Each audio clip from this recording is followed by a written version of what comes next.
8th August 2024 కోల్కతాలో 31 years old junior doctor, ఒక సాధారణమైన అమ్మాయి, ఎన్నో గొప్ప కళలు కానీ చాలా కష్టపడి చదువుతూ ఆమె ప్రజలకి సేవ చేయాలి అన్న దృక్పథంతో సెమినార్ ముగించుకొని వాళ్ళ ఫ్రెండ్స్తో పాటు డిన్నర్ చేసి అదే సెమినార్ హాల్లో చాలా టయర్డ్ అయిపోయి, ఎందుకంటే డాక్టర్స్ మీరు చూస్తూ ఉంటే 36 hours స్ట్రైట్ అప్పుడప్పుడు పనిచేయాల్సి వస్తుంది వాళ్ళు.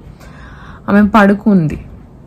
అసలు అక్కడ ఏమి పని లేని, అక్కడికి వచ్చే అవసరం కూడా లేని సంజయ్ రాయ్ 4 AM ఆమె దగ్గరికి వచ్చి అతి కిరాతకంగా ఆమె రేప్ చేసి ఆమెని చంపడం జరిగింది. ఆమె చనిపోయినప్పుడు ఆమె 2 కాళ్ళు 90 degrees ఉండడం, ఆమె రింగ్ ఫింగర్ ఫ్రాక్చర్, ఆమె కళ్ళలో మిర్రర్ పీసెస్, ఆమె స్పెట్స్ మిర్రర్ పీసెస్, నోట్లో ఫ్రాక్చర్స్ అండ్ చెవులో నుంచి బ్లడ్, ప్రైవేట్ పార్ట్స్లో నుంచి బ్లీడింగ్, ఆమె బాడీలో 150 mg సీమెన్ దొరకడం జరిగింది. ఈ పర్సన్కి 15 mg సీమెనే యూజువల్గా ఒక టైంలో ప్రొడ్యూస్ అవుతుంది.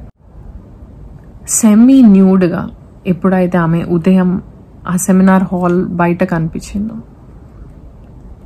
ఒకటేసారి కోల్కతా కాదు దేశం అంతా తిరిగి లేచింది. మళ్ళీ ఈరోజు మనం 78th ఇండిపెండెన్స్ డే జరుపుకుంటున్నాం.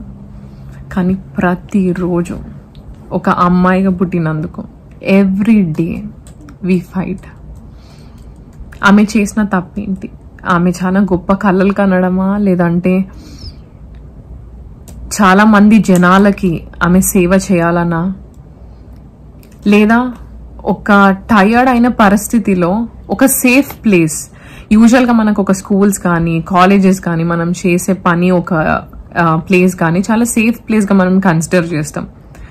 అదే నా సేఫ్ ప్లేస్, నా ఉద్యోగం చేసే ప్లేసో, నేను చదువుకునే ప్లేసో, నా ఇంటి తర్వాత ఇల్లు అని అక్కడ ఆమె పడుకోవడమా? తప్పు ఎవరిది? తప్పు ఎక్కడ జరిగిందో తెలియదు.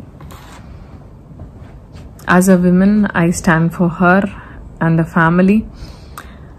అండ్ ప్రతి ఒక్క స్త్రీ కానీ పురుషుడు కూడా కానీ ఈరోజు ఒక సేఫ్ ఎన్వైర్న్మెంట్ కల్పించాలి. అండ్ ఒక సేఫ్ ఎన్వైర్న్మెంట్లో మన ఫ్యూచర్, మన పిల్లలు బ్రతకాలని కోరుకుంటున్నాను. Thank you.